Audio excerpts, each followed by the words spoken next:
അണ്ണനോ? ആരാ? എവിടുന്നാ? എന്ത് വേണം? എന്താ കാര്യം? ലാസർ പാലയെന്ന് ഒരു കാപ്പ് കുടിക്കണം, എന്റെ ഭാര്യ ഒന്ന് കാണണം. അണ്ണ അവളൊന്ന് വിളിക്കാമോ? ഒന്ന് വിളിയണ്ണ. ഇയാളുടെ ഭാര്യ ഇവിടെ എന്ത് പണി ചെയ്യണ്? ഇവിടെ അവള് ഭാര്യയുടെ പണി തന്നെ ചെയ്യുന്നത്. പോക്കിത്തരം പറയുന്നോടാ. കാണിക്കല്ലേ, വല്ലവന്റെ ഭാര്യ ഒളിച്ച് താമസിക്കുന്നതാണോ പോക്കത്തരം? ഇവിടുത്തെ കൊച്ചുമലയുടെ ഭാര്യയും കൊച്ചുമായിട്ട് താമസിക്കുന്നത് എന്റെ ഭാര്യയും കൊച്ചുവാ. അത് സാറേ ജയമോളെ ഓട് വരട്ടെ.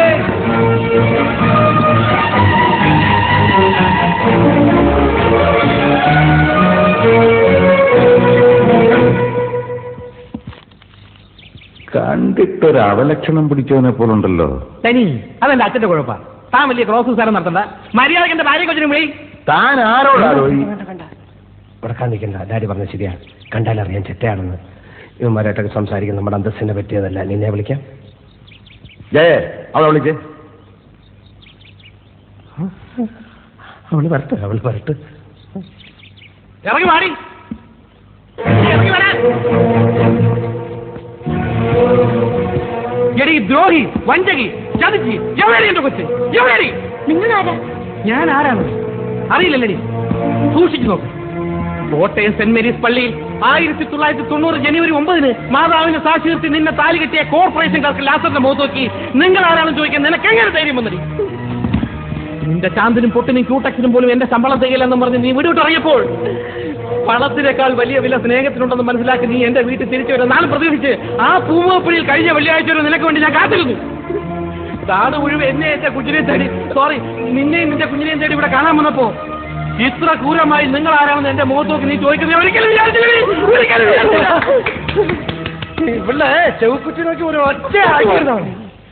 എന്റെ നീനെ ശിക്ഷിക്കാൻ രക്ഷിക്കാനുള്ള അധികാരം എനിക്ക് മാത്രമാണ്. എവിടെ നമ്മുടെ കുഞ്ഞ്? ഒന്ന് കാണാനായിരുന്നു ഓടി വന്നത്. Please please. എനിക്ക് ഇയാളെ അറിയാം. കോളേജിൽ വെച്ച് അന്ന് ഇയാളുടെ പേര് മണികണ്ഠനായിരുന്നു അല്ലേ? അതെ. അതിനുശേഷം നിന്നെ കല്യാണം കഴിക്കാൻ വേണ്ടിയല്ലേ ഞാൻ ജാതി മറി ലാസറായത്. വേറെ നല്ല പേരൊന്നും കിട്ടിയില്ലേ മോനെ? അയ്യോ എല്ലാം കള്ളവാ. എനിക്ക് ഇങ്ങനെ ഒരു ഭർത്താവേ ഇല്ല. നീന ഇത്ര നീതിയാവരുത് നീ. നിങ്ങൾ കല്യാണം കഴിച്ചതിന് തെളിവ് വല്ലതും ഉണ്ടോ? ഉണ്ട്, മാരേജ് സർട്ടിഫിക്കറ്റ് ഉണ്ട്. ഞാൻ കാണിച്ചു തരാം. മതി മതി, മാരേജ് സർട്ടിഫിക്കറ്റ് മതി. അതിൽ കൂടുതൽ തെളിവ് നമുക്ക് വേണ്ടല്ലോ.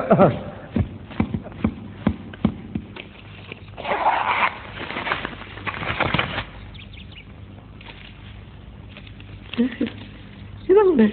ഒരാളെ മനസമാധാനത്തോടെ കൊല്ലാനും സമ്മതിക്കില്ല. ഇതെന്തോടോ?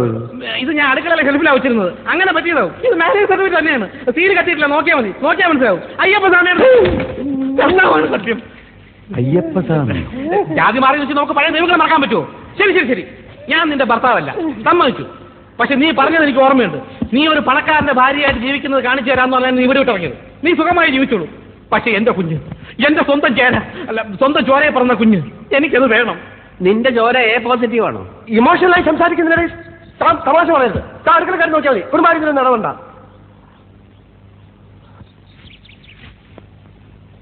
ശരി, കുഞ്ഞിനെ ഞാൻ തരാം. നിങ്ങൾ കുറെ നേരമായി കുഞ്ഞ് കൊച്ചെന്നൊക്കെ പറയുന്നുണ്ടല്ലോ. എന്താ കുഞ്ഞിന്റെ പേര്?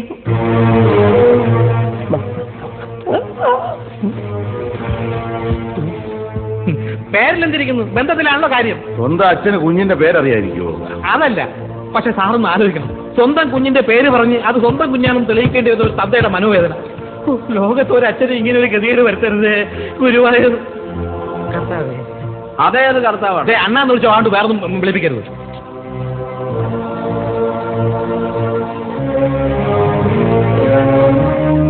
അപ്പം പേര് പറഞ്ഞ കുഞ്ഞിന് തരും. തരാം. എന്നാ കേട്ടോ, മേരി. മേരി എന്നുള്ള പേരിലൊരു കുട്ടി ഇവിടെ ഇല്ല. മേരി എന്നാണ് ഞാൻ വിളിക്കുന്നത്. എന്റെ കൊച്ചു എനിക്ക് സൗകര്യമുള്ള പേര് വിളിച്ചൂടെ? എന്താ കൊള്ളൂല്ലേ ആ പേര്? നിങ്ങളോട് ചോദിച്ചത് ആ കുട്ടിയുടെ ശരിയായ പേരാണ്. ശരിയായ പേര് മുത്തു. പെൺകുട്ടികൾക്ക് ആരെങ്കിലും മുത്തു എന്ന് പേരിടൂടാ? ഇട്ടൂടെ നിയമമൊന്നുമില്ലല്ലോ. എന്റെ അമ്മയുടെ പേര് പീതാമരൻ എന്നായിരുന്നു. നിന്നെ കണ്ടപ്പോഴേ എനിക്ക് തോന്നി നേരെ ചുവയുള്ള തന്തയ്ക്കും തള്ളയ്ക്കും ജനിച്ചല്ലെന്ന്. എനിക്കറിയാം, ഇവന്റെ അച്ഛന്റെ പേര് ഭവാനിയമ്മ എന്നാ അല്ലേ? മനുഷ്യ ഇവിടെ തീർന്നു നിൽക്കുമ്പോൾ കളിയാക്കല്ലേ. കുഞ്ഞിന്റെ പേരപ്പോ തനിക്ക് അറിയില്ല.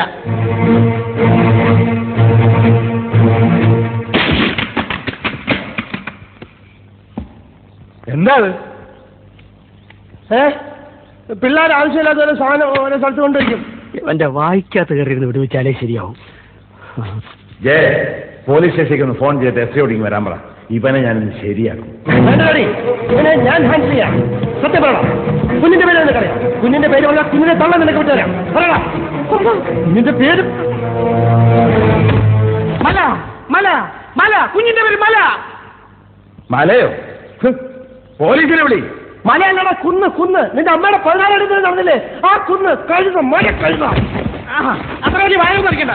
പറഞ്ഞപ്പോ മുഴുവനും പറയണമായിരുന്നു. എന്ത് പറയണം? ആര് പറയണം? നീ പറയണമായിരുന്നു. കൊച്ചിന്റെ തന്തയായിട്ട് അഭിനയിക്ക് നീയല്ലേ പറഞ്ഞു. അപ്പൊ കൊച്ചിന്റെ പേരും പറയണമായിരുന്നു. പച്ച കള്ളാടി ഞാൻ ഇവരെ കണ്ടിട്ട് പോലുമില്ല. ഓ അങ്ങനെ എന്നെ മാത്രം കള്ളനാക്കിയിട്ട് നീ രക്ഷപ്പെടാൻ ശ്രമിക്കണ്ട. എടാ ഈ പെണ്ണിന്റെ ഭർത്താവായിട്ട് അഭിനയിക്കാൻ 50,000 തരാം. നീ ടെലഗ്രാം ചെയ്താൽ ഞാൻ വന്നു. 5 വർഷം ഞാൻ ചെറുക്കൻ അടിച്ചിട്ട് 5 വർഷം മുമ്പ് നീ ആർക്കടിച്ച്? നിന്റെ അച്ഛൻ ചെറുപ്പം കൺഗ്രാജുലേഷൻ ചെറുക്കൻ അടിച്ചടാ. എവനാണ് ഫ്രാഡ്? സത്യം ഞാൻ പറഞ്ഞു. ഞാൻ നീനെ ഒരു എവർ തമ്മിൽ പ്രേമായിരുന്നു. എവർ ഗർഭിണിയായപ്പോൾ അത് കളക്കാൻ വേണ്ടി നീ അനുസരിച്ചില്ല. തട്ടിക്കളയുന്നവരെ അവൻ ഭീഷണിപ്പെടുത്തി. എന്നിട്ട് ഏറ്റില്ല. അവൾ കുഞ്ഞിനെ പ്രസവിച്ച് വളർത്തുമെന്ന് പറഞ്ഞു. ഇവൻ അന്ന് മുങ്ങി. അതിനുശേഷം ഞങ്ങൾ തമ്മിൽ കാണുന്നത് ഇന്നാണ്. സാറേ ഈ കുഞ്ഞ് അവന്റെ തന്നെയാണ്.